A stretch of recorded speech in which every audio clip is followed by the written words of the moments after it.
Palavra Amiga. Olá, amigos e irmãos.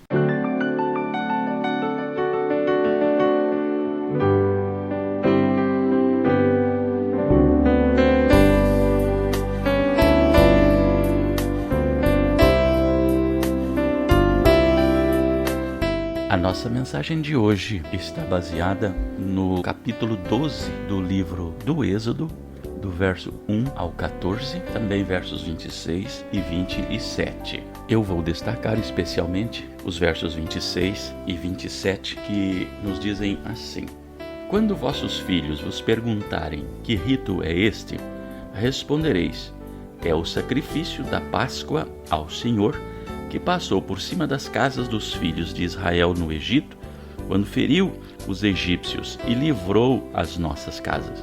Então o povo se inclinou e adorou. Meus irmãos, hoje é um dia especial e eu quero considerar sobre a Páscoa e sobre a ceia do Senhor. Esta se encontra no Evangelho de Mateus, no capítulo 26, encontra-se também a sua instituição e sua publicação na primeira carta de Paulo aos Coríntios, no capítulo 11, a partir do versículo 23.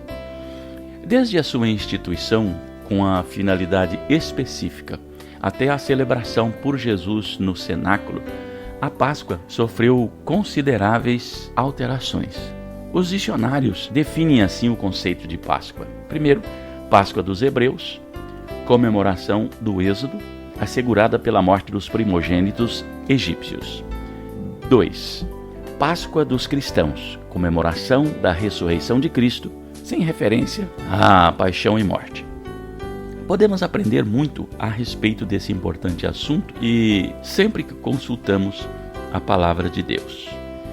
Primeiro, a instituição da Páscoa. Vejamos as circunstâncias. Nós vimos aqui a grande tensão. 9 pragas já haviam sido enviadas. O vai e vem dos líderes hebreus a Faraó, a situação do momento incomodando as autoridades egípcias, tudo isso causava enorme aflição e tensão. E ainda urgência. Faraó, volúvel, cederia após a morte dos primogênitos, mas logo voltaria atrás e perseguiria os escravos em fuga. O povo deveria estar pronto para partir. Depois também temos o sentido, que basicamente simboliza a libertação de Israel e o início de sua história como nação, confirmando a aliança de Deus com o povo. A redenção nacional prefigurava a redenção espiritual representada pelo Cordeiro Pascal. As ervas amargas seriam para lembrar a amargura do cativeiro. Quais eram os objetivos? Trazer à memória os grandes sofrimentos do povo no Egito, alimentar o povo durante a apresentação de ofertas sacrificiais, proporcionando comunhão fraternal entre o povo de Deus. Também um fortalecimento da confiança no Deus vivo e verdadeiro e transmitir aos filhos, geração após geração, os fatos extraordinários acontecidos no alvorecer da história de Israel. São os 2 versículos que eu separei para a leitura. Aprendemos também, em segundo lugar, sobre a Páscoa e a ceia do Senhor. Podemos estabelecer alguns paralelos entre a Páscoa e a ceia do Senhor. Primeiro, sobre a Páscoa e sobre a ceia do Senhor. Libertação do cativeiro no Egito. Isso a Páscoa simbolizava. A ceia do Senhor simboliza a libertação do jugo do pecado. A Páscoa representa o início de Israel como nação. A ceia do Senhor, início da Igreja de Cristo. A Páscoa é a renovação da aliança de Deus com o seu povo. A ceia do Senhor, renovação da aliança de Deus em Cristo conosco. Também a Páscoa representava um alimento para o povo de Israel. Para nós, a ceia do Senhor representa o alimento espiritual pela fé. Encontramos também outro paralelo, que a Páscoa era o pão sem fermento, renúncia do Egito e do que o Egito oferecia.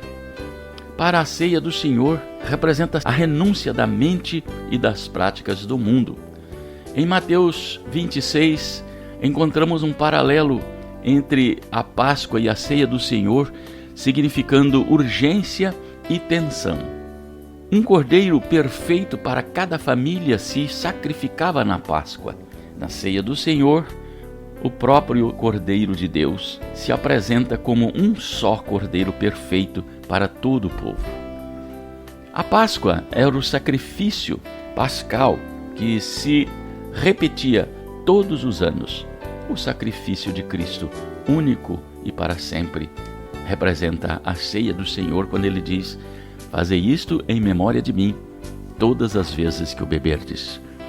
Eram também usadas as ervas amargas, representando a amargura do cativeiro. A ceia do Senhor apresenta para nós, os crentes em Cristo, a amargura do pecado e do arrependimento na conversão. Era celebrada a Páscoa em meio a inimigos. Os inimigos de Cristo assediam os que têm comunhão com Ele, representando, então, através dos elementos da ceia do Senhor, estamos no meio da guerra espiritual. O anjo exterminador fez separação entre egípcios e israelitas na celebração da Páscoa. A ceia do Senhor nos mostra que o Espírito de Cristo santifica os salvos, separando-os dos ímpios. Irmãos, concluo, portanto, com o texto de Hebreus 11, verso 28, que nos diz assim: pela fé, Moisés celebrou a Páscoa e a aspersão do sangue, para que o destruidor dos primogênitos não lhes tocasse. A palavra de Deus registra na primeira carta de Paulo aos Coríntios, capítulo 5, verso 7.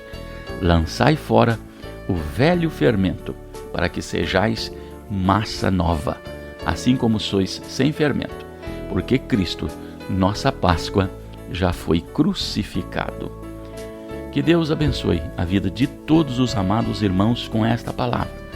Que todos os dias nos lembremos que, da mesma forma como o Senhor instituiu para o seu povo no deserto o ritual da Páscoa, também instituiu para o seu povo no Novo Testamento, na Nova Aliança, a ministração da ceia do Senhor, representando o corpo e o sangue de Jesus Cristo, entregue por todo aquele que nele crê. Que Deus nos abençoe. Tenha um excelente dia na paz do Senhor. Não esqueça de compartilhar esta mensagem com todos os seus contatos e tenha um excelente dia.